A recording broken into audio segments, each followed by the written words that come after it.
and this is Space Pod. Liftoff. We have a liftoff. Okay, I'm ready.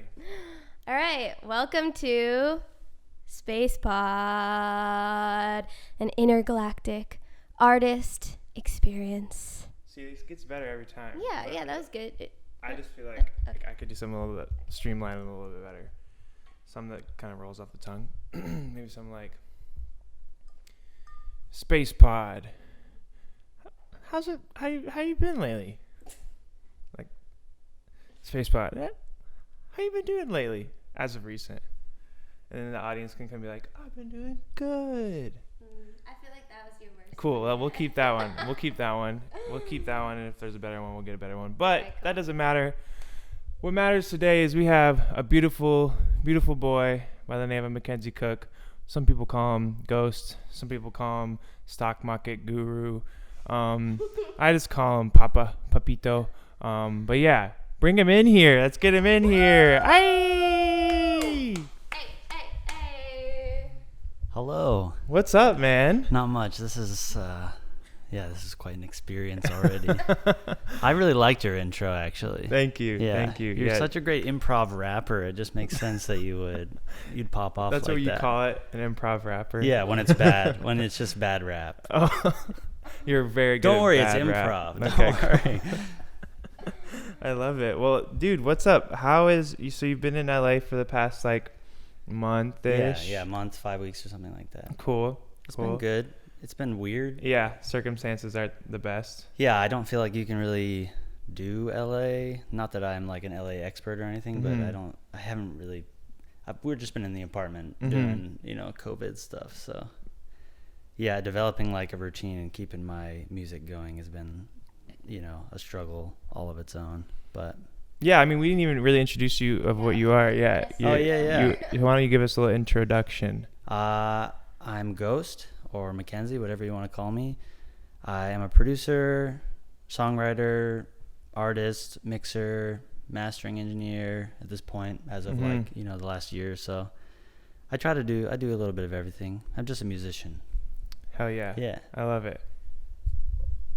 Well, welcome. Thanks for coming on here. Absolutely. So just get us started.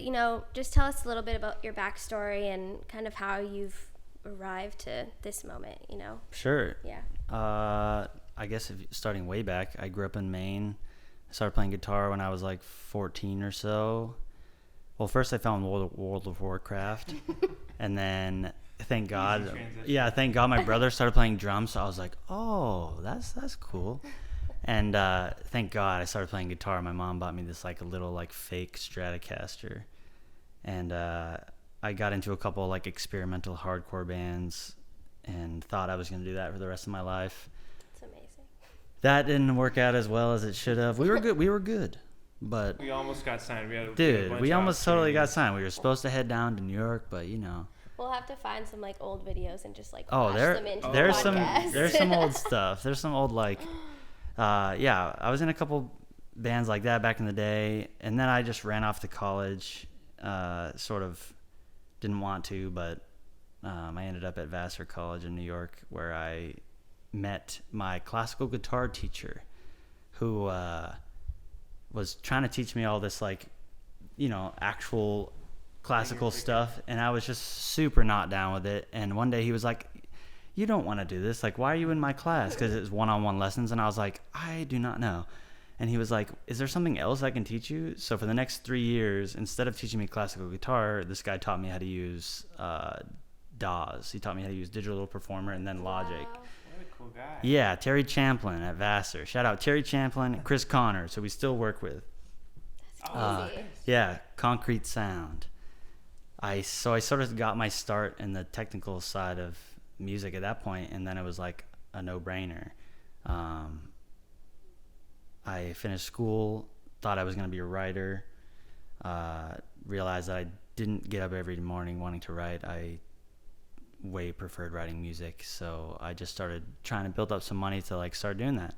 But I didn't know what the hell to do, because the hardcore bands sort of like fell through the floor. And one day I just decided I needed to do a genre of music that I could do on my own, just like not not relying on anybody else. So I tried to make a beat that was sort of like one of Drake's old beats. Some weird stuff. It was like really slow. I think it's on YouTube still, my very, very, very first beat. And I just made like 5 or 6 of those, and then randomly people would ask me for leases, and I realized that I could start making a little bit of money. So randomly, within like a year of starting to make beats, I had a beat store online. Wow. I had quit my job maybe a year after that I was working at CBS News in New York, and I quit that job and just started making beats full time. So then all of a sudden I was a hip hop producer, like having no history with rap or anything like that. And yeah, a couple of years later, I've expanded into just all these other avenues where I try to like be the guy for every avenue of hip hop, R&B, new wave punk, like indie, anything you want. So yeah, now we're here. I came out to LA last year, I think last March. Yeah, I came to Hollywood to try to get a couple meetings with, like, I had a meeting with Atlantic just on some like really low key, like meeting one of their A&Rs to see if they want any of my beats or something like that. Nothing crazy, not about like signing or anything. But while I was here, I took out Simbex on a date. Wait, was that last March or was that was two last March? Well, I guess, March, 2019 March. No, yeah, but I thought it was Yeah. 18. No? 2019. Oh, okay. Yeah. For sure. Okay. So It 2019. was at our first Space Jam. Yeah, it turned out that Space Jam was funny, not to get too off track, but that Space Jam was funny because when Becca Simbex invited me to that, it turned out I was like less than 200 feet away. Like I was just in 1600 Vine Street or something in one of those apartment buildings, and it was like 2 feet away That's from nuts. So I just walked over it, and I met Jordan that night, and whatever. The rest is history. Yeah. Yes. Also Jill. I met a lot of people. I actually met like You everyone. met my dad. I met Sam. I met a lot of people. I feel like that's a perfect transition into the like how we all met. Yeah. Because that is like one of my favorite stories to tell, because it's just such a weird like universe, like everything aligning perfectly type thing. Yeah. But so I had been making music, and I've been doing like parody rap for a long time, and then I started to like go into some serious stuff and play around, and I found Ghost on like one of those weird SoundCloud beat dives where I'm just like, I would do it every day for hours. I found him, and I was like, oh, this is like, I don't know anyone who sounds like this, and it's like he's like super out of reach. He's like, you know, he's doing his thing, and I was just like a fan / I would write to all his music all the time. And there's been moments when like I even had this one time when some guy I listened to, some other SoundCloud guy, used your beat, and I commented on your thing, be like, dude, check this out, this guy killed it. And Ghost's response was like, yeah, but he didn't pay for it or tag me in the song, so fuck that dude. That was and I such was a like, problem back then. damn it. Yeah. Wow, I was like, you my just one chance to snitched on connect your with bro. this producer, he Yeah. fucking hates me. Aw. No, cause I can imagine though. I can't, like, the whole YouTube Yeah, that was beat scene. I really need to practice at like telling my story. I think that's the first time I've ever tried to like say what happened from start to finish, but I skipped so much stuff. Obviously, like the YouTube years were insane. Not that I'm still on YouTube, but No, but you started when like YouTube was like where you could kind of build an organic audience from nowhere type deal. Yeah, I think I ended up, honestly, I was so lucky.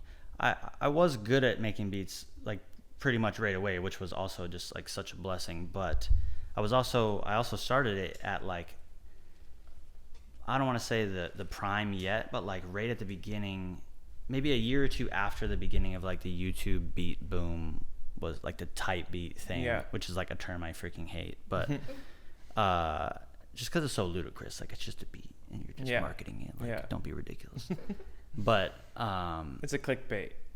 Yeah, like just because, I mean, I'm just thinking of someone who wants it after I make the beat. It's not like you're copying anyone. It's just ridiculous. Like it's a piece of art. Yeah, I definitely still search type beat. Of course, yeah, and because how else are you gonna find stuff? But then this sort of like it morphed into the idea that a type beat was a form of beat making in itself, which is just so absurd to me. It's like the mental process is the same for everyone. It's not like Pharrell sits down and he writes something and he thinks, man, this would be dope for blank. He doesn't, you know, so that's exactly the same thing we're doing. I don't know. It's just ridiculous to think that it has any. And it's like reverse engineering idea in general, where it's like Drake type beat, where it's like, well, Drake heard this beat and was like, this is going to be a good beat for me. Yeah. Instead of it being like the other way around. Yeah, I don't know. That's always got me a little. But anyways, yeah, so I got into YouTube in like 2015 or late 2014, which was just the best time for me to do it, because it was kind of the advent of like people starting to search that way. Like people were getting off SoundClick. They were still on SoundCloud, but not on like so much a commercial extent. Like people weren't really going to SoundCloud to license and purchase stuff for their career. They were just going to look for dope music mostly.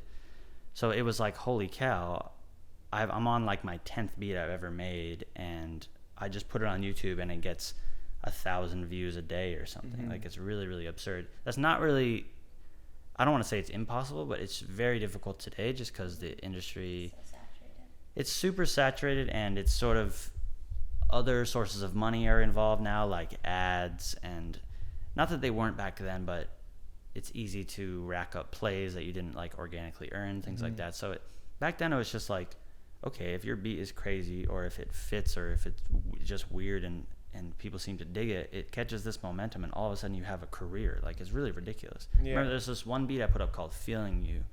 I sampled Frank Ocean, and it was like I think it was a Drake / Bryson Tiller type beat or something like that. And it was my first beat to like start popping. Like it would get like 2,000 views a day, which for me was absolutely unreal. And then it started selling, and all of a sudden I had a career. Like that sort of just doesn't happen in other parts of the world. Yeah. And I don't think it would have happened if I got in any later. You know, if I started in 2017 or something, I don't think it would have happened. But yeah, I feel like it's interesting because like I feel like with social media, when something starts, it's always the best time to be a part of it. Yeah. Because that's when that happens. Like even you think about TikTok now. Like TikTok is the only social media where you can go on it with 0 followers, and the algorithm will organically introduce you to a whole big audience, where like Instagram doesn't do that anymore. YouTube definitely doesn't do that anymore. No. So it's like a weird game where you're just like, okay, I gotta be ready for whatever comes, and then it comes and you're like, fuck, what is this shit? Like, so yeah, I remember that was like always the dream on YouTube, and I had missed it by like a year, but also I was trying to be so niche right away, when I was like, if I would have just been a little less niche on YouTube, I probably could have rode that wave. Yeah. But yeah, that's so interesting. I love that. That's it just feels like winning the lottery these days rather than back then. I feel like you could legitimately build. I know so many guys who popped up, like Cody, one of my best friends in the industry, who I haven't seen in forever, but you know, one of my first like producer friends, Cloud, Wanye Love, if anyone remembers any of these guys, like they legitimately just like posted, and it didn't seem like they were lucky. They just like, people dug their stuff. And now it's like, if you get lucky with one of your beats, you might get 1 million views, but then your next beat might get 200. So it's really hard. But I'm really glad to sort of have evolved post YouTube, which was sort of maybe really bad for my wallet. I kind of like hopped out too early in like 2016, 2017. I was only really doing it seriously for a little while, but it just didn't sit right with me. The whole idea of like marketing yourself so blatantly, it's just not really my style. No hate to anyone who does so, because it's like a great career, but if I had stayed on more, I think I would have been able to sustain like a crazy beat selling business. And I don't really have that anymore, but I'm really happy to have expanded to like what we do, which is just like actual organic like songwriting, where we start from the bottom up, and just do it. So I'm really happy to be doing that, but I'd probably be making a lot more money if I just like had a huge YouTube channel, you know, and whatever. That's awesome. Yeah. Cool. I know you don't really reside in LA a lot, so like what's the difference with like New York area and LA, and like why do you choose more on like the east side? Yeah. It's been really tough lately being in LA and not sort of thinking worse of it. Like when I was first coming to LA in 2019, I was absolutely falling in love with it. Like I met Becca and all her friends, all of you guys. So I had this really easy route into like doing the city right, you know, going around to where I knew, all of a sudden I knew everywhere to be. I knew who to see. Like there wasn't this like learning period that I had in New York, But now during COVID, it's a little different because you're so limited. You sort of are, the longer you sit in the same spot, you're like, man, this city's like pretty gross. Like, it's pretty, you're just not taking advantage of it like it should be taken advantage of. So lately I've been a little bit down on LA, and I've been really missing New York, which is definitely my favorite city ever. New York is just unbelievable. I don't know, I'm sure plenty of people who listen to this will have spent plenty of time in New York because it's such a meme / cliche to do LA, New York. But I don't know, I sort of feel like I conquered that city. Like, I worked at in the news, which was like a really hard business there, and I had all these old heads in the city showing me the ropes and helping me like conquer the subway system. And you just sort of, once you're there for 6 months, all of a sudden something clicks and you feel like you get it. And now you walk around with this like gravitas or whatever. You feel like you did it, like you're a New Yorker. That's awesome. So when I'm there, I'm still like invigorated by that energy. And there is something about walking specifically, like everything is accessible by foot. You have so much more interface time with people, and you can just pop by your friend's house, which is really difficult in LA, I think. So there is this energy there that I get and I love, and we've made a lot of our best records there, specifically at Concrete Sound in Gowanus in Brooklyn.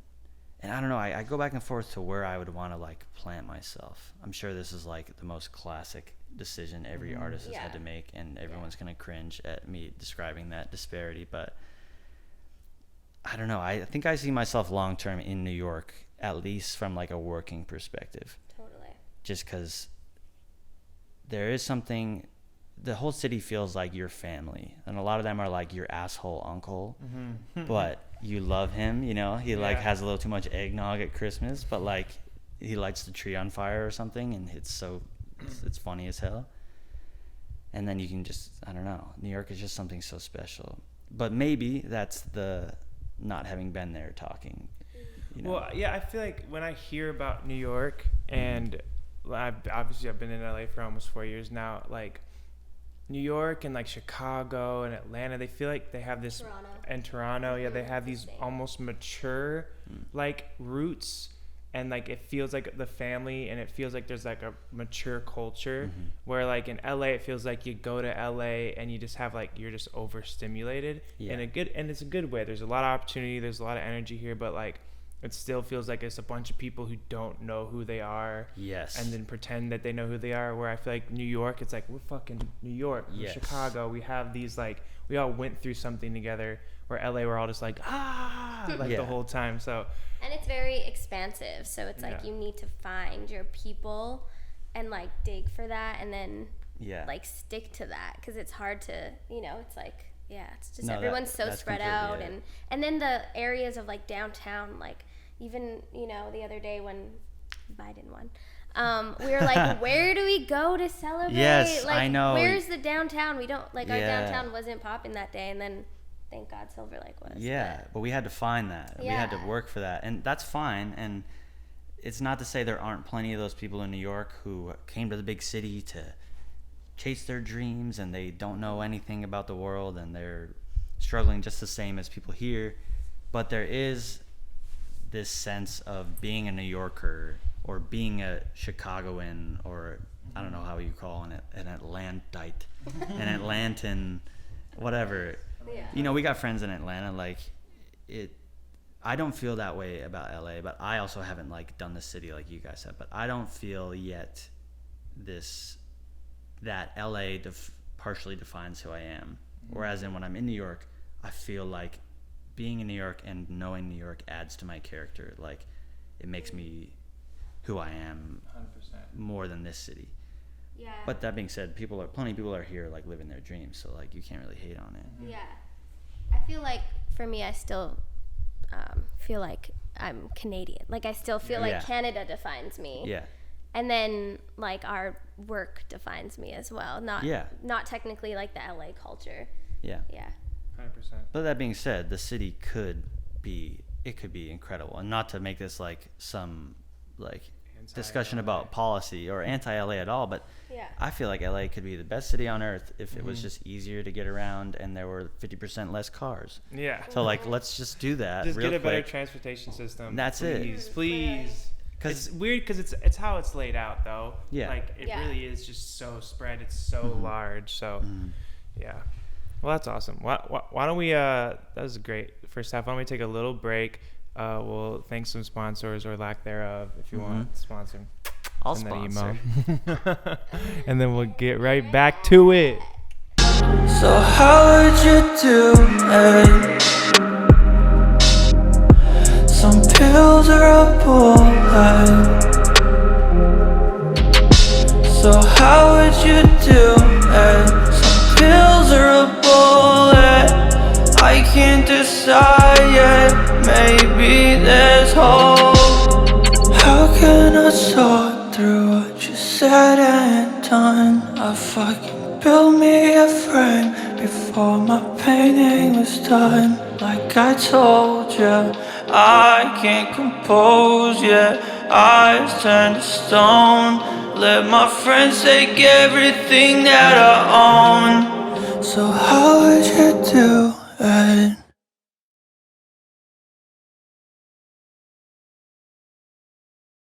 All right, want to hit this? Sure. And we're back. Thank you to whoever that was. Thank It's you, a Home great Depot. ad. Keep Bitcoin. Yeah. Hey, Bitcoin's freaking skyrocketing right now. It's time to get in. Uh-oh, did I start? Just kidding. It's not. The rest of this is going to be an It's not. economics podcast. Yeah, right. I love it.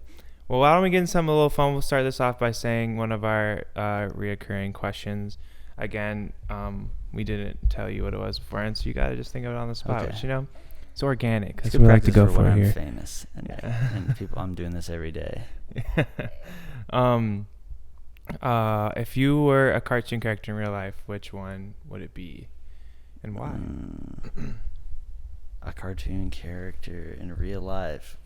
This is difficult because like those questions like, oh, like what would you rate yourself at like your from 1 to 10 on like attractiveness, and everyone says 7 because they don't want to sound like like I could say like I'm the Hulk, man, or like like a cartoon character. Shoot. Okay. I got it though. I can think of it easy. It's not a big deal. Here it comes. 1, 2, 3. 1, 2, 3. I am Aang the Avatar. Hey, yeah. I mean, But not got in the like head a right now. not in like a I'm amazing at everything, like not that that's how I'm relating to him, but he's just trying to like he's trying to create what he can for the world in every different way. Like I want to be I have this like hunger to be good at everything I see. Like I want to do everything. I'm a musician, but I want to do every element of music. I want to do every element of the creative process, and I want to be incredible at them all. And I think I'm on my way, but there's still so much to go. And I have a bald head now. Yeah, there you go. Which is sort of that's the whole thing. Haven't you been doing martial arts? I have actually. I started looking into Kung Fu a lot. Yes, that's right. Which apparently Kung Fu just means, and I'm going to butcher this or whatever, but it means some variation of just hard work. So like in some Eastern cultures, or in all Eastern cultures, I guess specifically China, you can be or do Kung Fu at anything. Like that's tough. sewing or whatever, it doesn't matter. Kung Fu is just a state of mind. It means like discipline and hard work.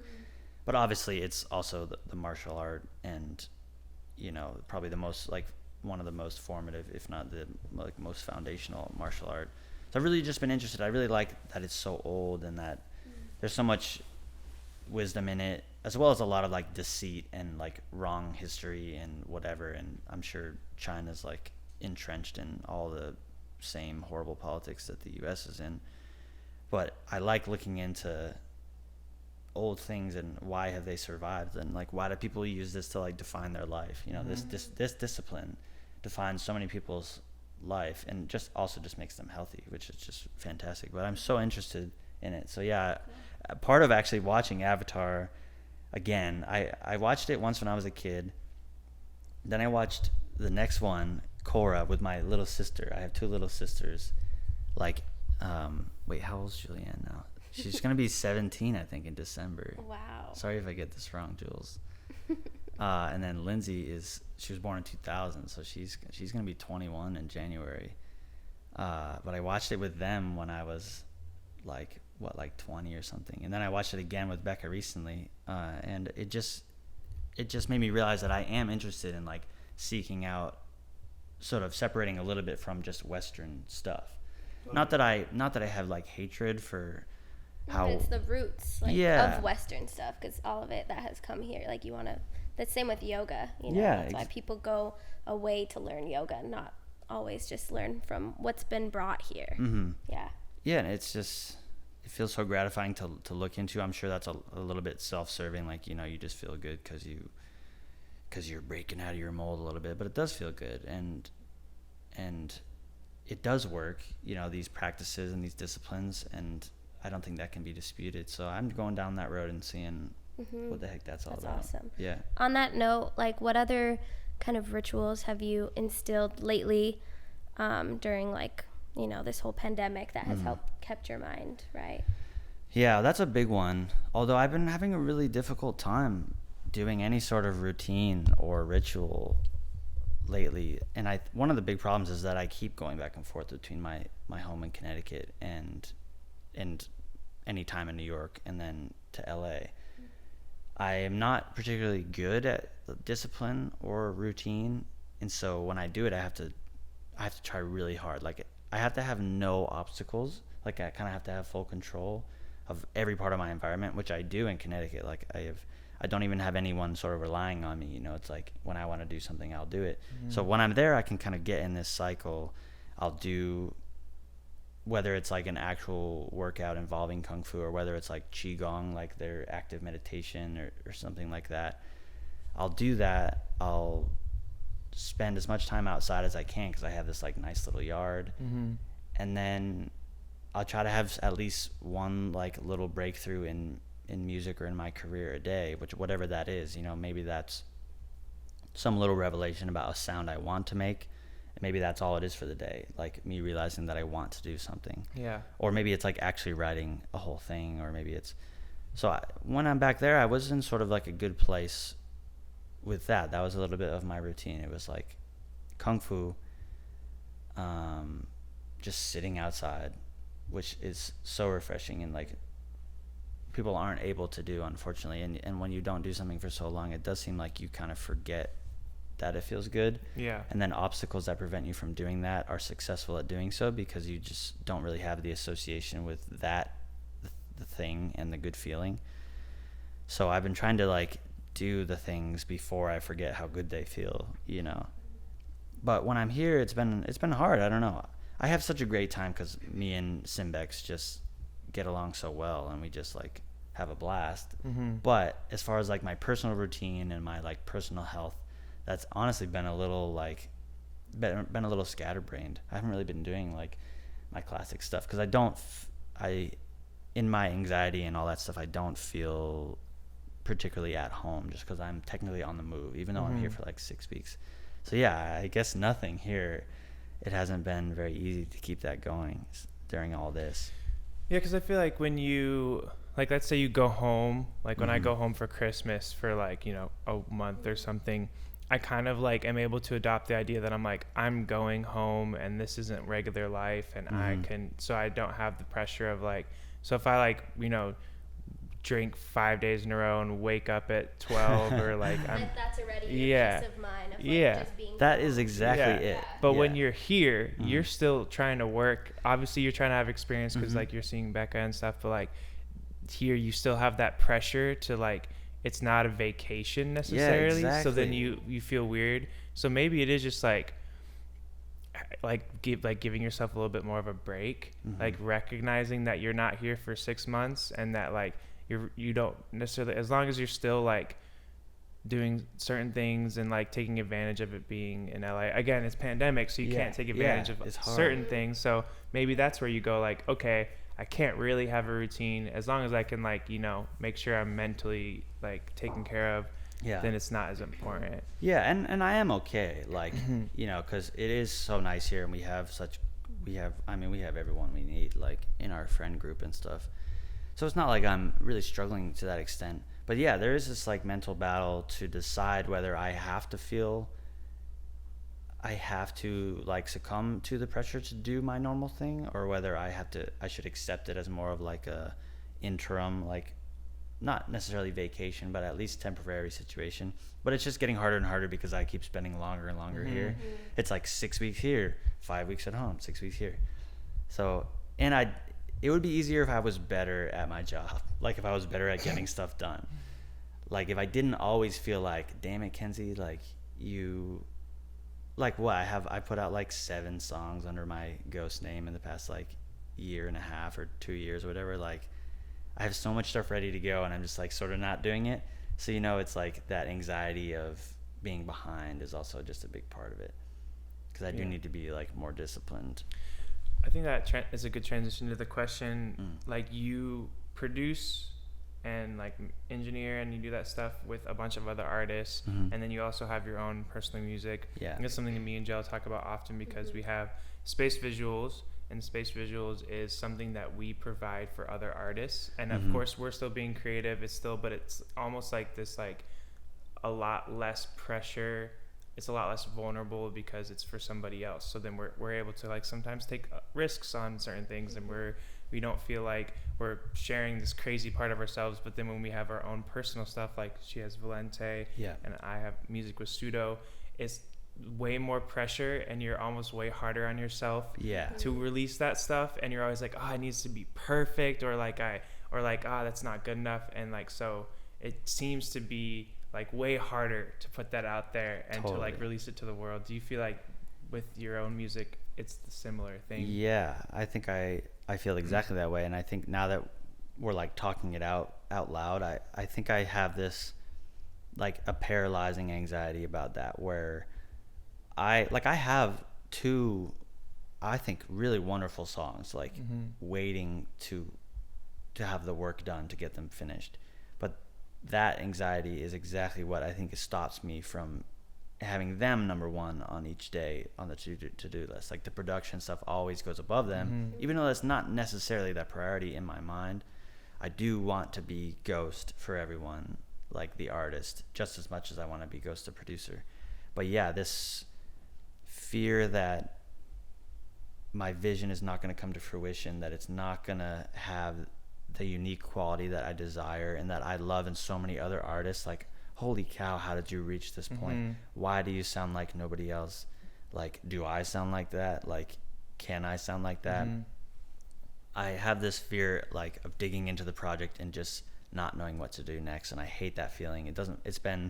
I've been doing this for 5 years or whatever, and it's still, I hate that feeling. And it is much worse for my own stuff than for other people's, for sure. So yeah, that does hold me back.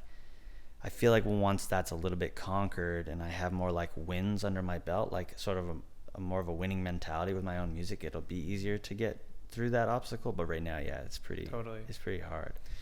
Yeah. Do you think financially that plays too? Because that is a big one for us, where we're one, so fucking lucky that our income comes from a creative place and we are our own bosses, and like that, like if this was just the only thing, a lot of people would wish that was their dream, and like for sure. But like with that being said, like we know, okay, if we do this for space, we will get money, like we need to survive, we need to grow this, but like when you're doing stuff for yourself, it's like still early stages, so the money's not rolling. Income and eyes on it. Like if we do something with space, we know people are going to see it. We know like we have like an audience. We know that we work with people who have bigger audiences, as far as like, but like her first like clothing brand, and like I'm still growing like a small audience. I'm like, when I release this, it's still the point where I'm trying to grow that, so there's not a ton of like, you don't get the what word am I looking for? Instant gratification from that. That's definitely a factor, and it keeps, sort of on a broader scale, I don't think of it that much like that, because I know the path.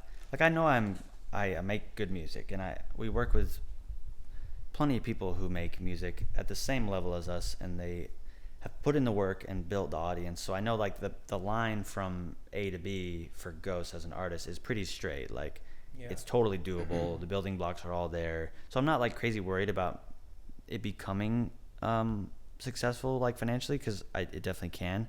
But I keep hitting these, like, very specific scenarios where 1 month, whatever, all the royalties from all of my other work will, like, just not be coming in that month or something, and I'll be in a little bit of a tense situation, and so and it doesn't seem like that big of a deal, but it'll push Ghost all the way to the bottom, and then all the production stuff will come first, but that stuff will take 3 months, you know, and then I won't even get started on Ghost again for 3 months. So it does keep happening, like, cyclically, where it gets pushed to the bottom of the list, which I need to stop having happen at some point, or it's just not gonna, you know, no album is ever gonna get written or whatever. So yeah, it's definitely a factor. So I just need people to buy the stuff. Just buy. Like, seriously, I'm dying here. Like, I'm hungry. Maybe we need to. No, go ahead. I was gonna say another one of our kind of little topical conversations, from your own music. Can you choose, like, one of your favorite lines or phrases or anything? So it's like a lyric deep dive, we call it. Oh, wow. And it could be absolutely anything. Yeah. That you just want to describe. Yeah. Like what it means. Maybe it's something that is like, it's like someone at first listen would not really understand where you came from when you said it, or. Oh yeah. I guess the first one that comes to mind, and it's not crazy deep at all. I'm sure I could find a deeper one, but people have asked about the Articuno neck line for a long time, which I thought was, like, fairly straightforward for anyone, like, in our generation or the younger one.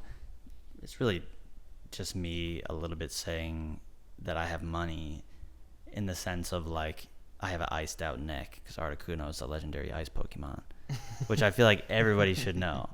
And so when people started asking me that was my first song I ever put out, and people were asking me, and I was legitimately like, for real? Like, that failed? Like, I didn't land that one? Nobody seemed to care, because it's still a pretty catchy line. But yeah, it was just like having an iced out neck, and I was basically just saying I have a little bit of money now, because back then I was, like, making way more money off selling beats on BeatStars. Like, it was actually, like, great, and I shouldn't have effed that whole thing up. I should have kept doing that.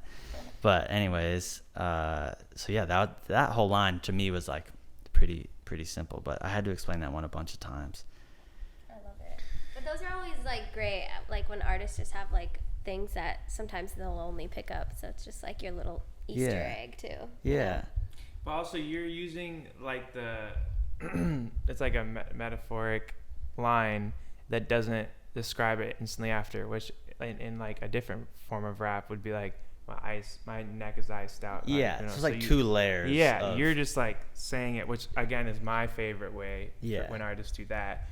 But, like, I instantly understood that, just because I love Pokemon. Yeah. Some people might not have. No, they might not even have known Pokemon, like, that specific and one. If you Google it, it might not be exactly obvious if you don't know the relation previously with rappers talking about their iced out necks too. Yeah. Like, so there's a lot of stuff I guess you have to know, but I like that. No, 100%. Not that you're, you know, in some. I used to write a lot. I went to school for writing, and there's always this dynamic of, like, you know, how hard are you trying to make the reader work? And really, if you went too far and, like, made it, you were, like, doing some James Joyce stuff or something, and you're not James Joyce, you just seem like a real kind of a prick. You know, like, it's so out there, metaphorical or whatever, like 10 layers of extended metaphor, and if nobody gets it, you're like, you didn't get my metaphor, man. So I try to find a balance there where it's like, it might take a layer or two of, like, critical thinking to get, but it's not gonna, like, fry your circuits or whatever. That's so funny. Yeah, I feel like early on when I fell in love with hip hop, I went into this super, like, analytical side, and I had this, like, white shame of being a rapper, and I was like, I need to know my history, and I went so hard. Like I was studying like MF Doom and Oh, yeah. like trying to like do all these fancy things that I just weren't genuine to me at all. Yeah. And especially when my audience is like my friends and like guys at college, and I'd be like, God, check this out. They'd be like, what the fuck is this? You're This not. is Yeah, like- it's not hitting, but yeah, that journey is always super fun. some rappers do it. I think maybe the difference is not actually like difficulty in understanding, but it's like how pretentious is it? Like Earl Sweatshirt, some of his lines, they'll take, it's a big 5-head 200 IQ you've got to have to like dig to the bottom of this thing, but he doesn't deliver them with any sort of like, I'm smarter than Ego, you. yeah. There's no ego surrounding it. It's just he felt this was the best way to deliver his image or his feeling or whatever, and that's it. And if you get it, you get it, and if you don't, hopefully you still like the bounce and the flow. And I love that, but I don't like the like lyrical miracle. spiritual. Yeah, exactly. Like, not that there's anything wrong with that, and it's technically great or whatever, but it's just dripping in pretentiousness, whatever, and it kind of gets me. So I'm trying not to be that, but I am trying to be clever. And cool. Yeah, and cool and buff, which I am. Like, I'm 6 feet tall. Like, Oh wait, we didn't do a fit check. Oh yeah, You have to I'm pretty stand fit. up. No, I'm strong. I'm No, very your fit. outfit. That's a little joke. That's for Tim Cook, which is actually where I got this sweatshirt. Actually, Tim Cook, CEO of Apple, also my father.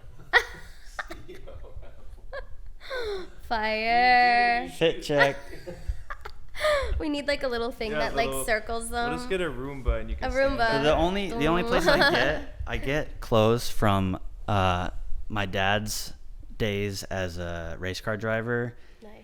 and from my friend Drew Jessup in Williamsburg, actually in West Village, New York now. He was in Brooklyn, but he gives me all his clothes. Dope. And so that I have not much skill in like finding the good stuff for myself. So yeah. I mean, I'm wearing Gel's shirt and Yeah. hat. You got to have like some sort of clothes plug. Yeah. Yeah. Helps when you We got get good out. ones. Fashion icon. True. Wow. That was hot. Thanks. I I'll take it. I can do that. This thing? Oh. It's okay. There's so many instances. You I have just to be wanna really do strong. one. Actually, I'll never want to do multiple. I just want to do like say something and then fucking. Oh, yeah. Here, why not? I do the motion, but you do the sound. Okay. Okay, but like, That's actually weird because I've made a lot of jokes recently about someone doing the motion and someone doing the sound. They're very specific. But sorry, move on. Go, move on. yeah, like that's what. Okay, you go ahead. Okay. Oh, are you guys We're doing doing it? it. We're gonna do okay. it. Okay. 3, That's 2, what I have to 1. say. You gotta Okay. say something dope. Okay, got Yeah, it. like that's what you get when you date a fashion icon. Yep. Oh, that That feels was so really I good. don't- Yeah.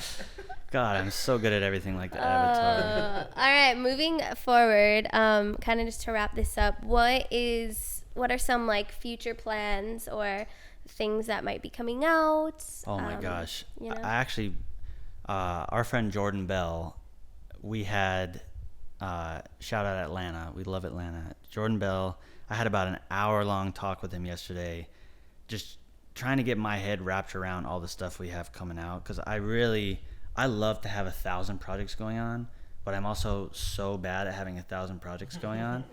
So I really, and I think I overload my friends sometimes I really am obsessed with scheduling and like just at least having the rundown. So we kind of went through every project I have and every project I have with him recently, and they're so exciting. We have so much. I have at least a couple songs for myself. One of them is such a dynamic, like such a deep idea that it is going to take me a while to finish.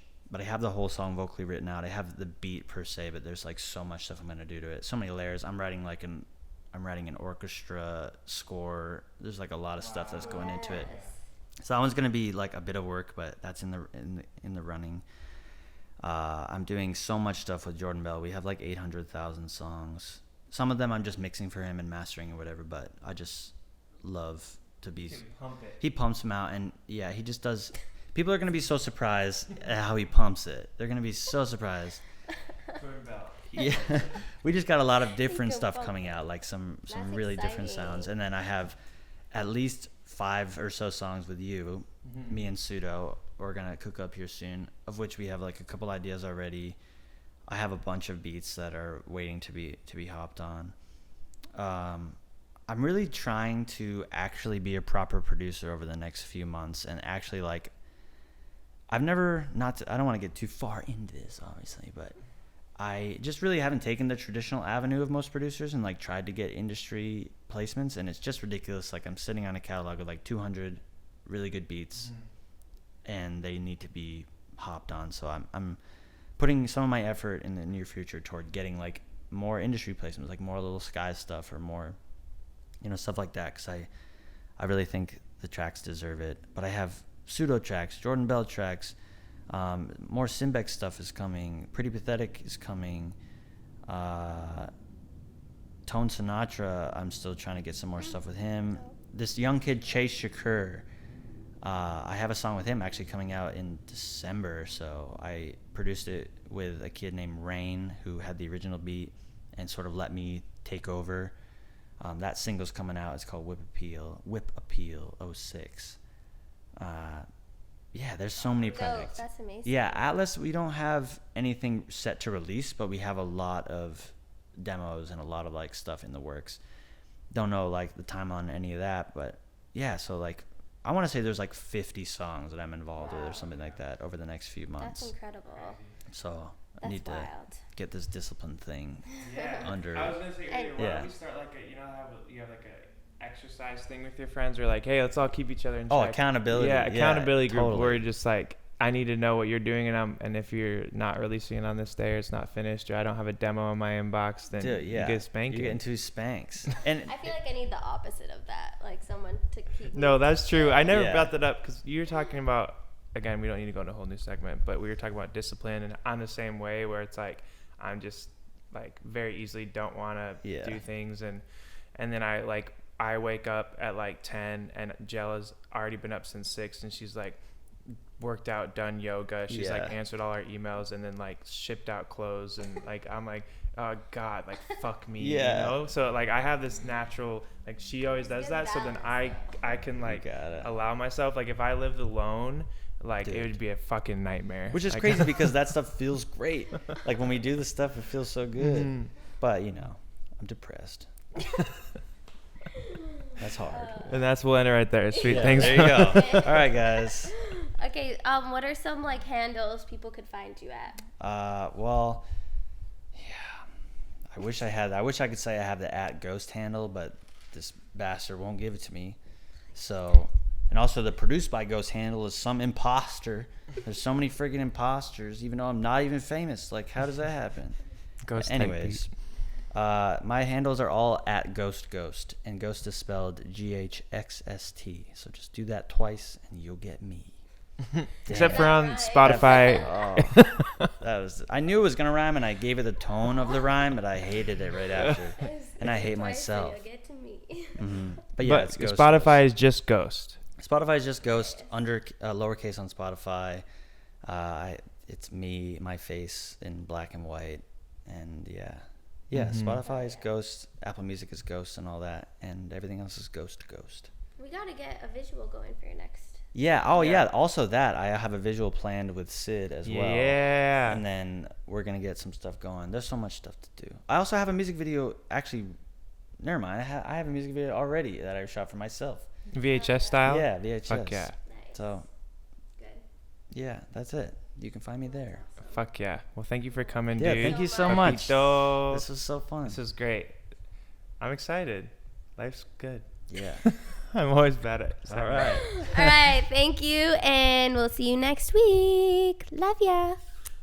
All filled up at the time. We are on the automatic sequence. 5, 4, 3, 2, I'm Pseudo. 1. I'm Angelica. And this is Space Time. Running.